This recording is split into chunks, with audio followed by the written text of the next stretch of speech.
Adding and subtracting integers. I've taken some from your revision sheet, and I've also made up some different questions here. So the first question has 3 parts: -5 plus -3 plus +4. In class, we've been really trying to practice and get into the habit of doing one thing at a time.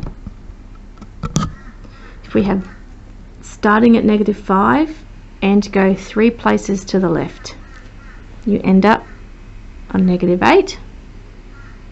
Now we consider the rest of the question, which is plus +4. So if you are on a number line and you're starting at -8 and you're going 4 places to the right, we end up on the number line at -4.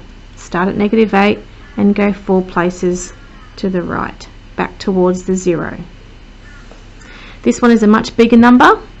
Couple of strategies we could use. The first strategy is to simply say you've got $57 to spend and you want to buy something that's 63. So you're spending more than you've got. I guess you're borrowing money from somewhere. You're going to go into debt or the negatives. If you've got 57 and you're putting with it -63, you're going to go back past that 0 point on the number line. Some students then will simply go the difference between 57 and 63 is 6. Another way you could look at that one is by a count back system.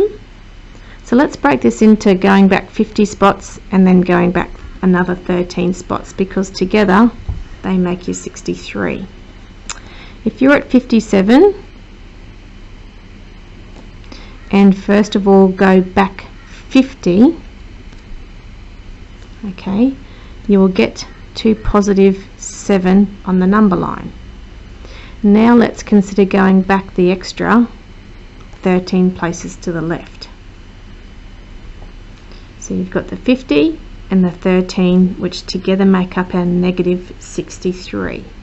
Okay, if you're on +7 on a number line and go 13 places to the left, you're going to end up on a number line at -6. Okay, 7, 6, 5, 4, 3, 2, 1, 0. -1, -2, -3. That's 10 jumps. -4, -5, -6 is our -13 jumps to the left. So think about which strategy suits you the best. Thinking about the fact that you're basically have to go back past the 0 with this -63, which is sort of more places to the left than the 57, or breaking it down into smaller chunks, doing one thing at a time. Either is fine for your test. Okay, subtracting integers. Remember, our rule is to add the opposite. Add the opposite, add the opposite. Now a lot of students can say the rule, but sometimes they're not taking that very quick bit of time to show some working. Your starting point stays the same, then you adjust the rest of the story. You add the opposite. If you're on -11 on a number line and now you'll go 6 places to the right, you're going back towards the 0.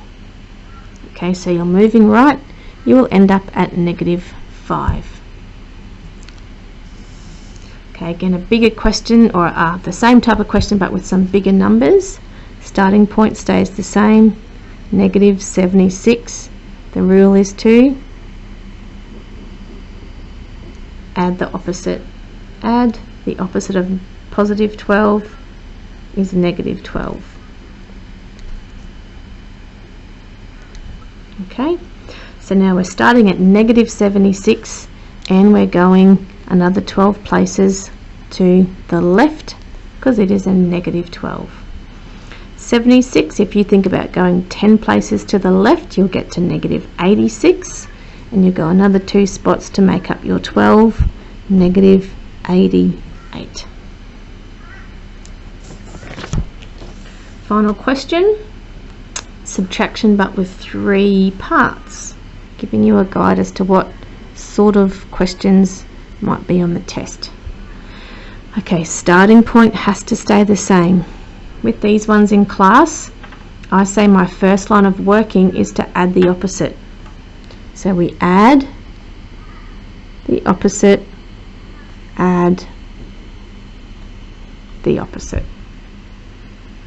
Now we've got negative 9 plus negative 11 gets me to negative 20 on the number line. Now you're going to add your positive 8. Start at negative 20, which came from these being collected. Negative 20 plus positive 8, moving 8 places to the right because it's positive 8. Moving back towards 0, your answer is negative 12.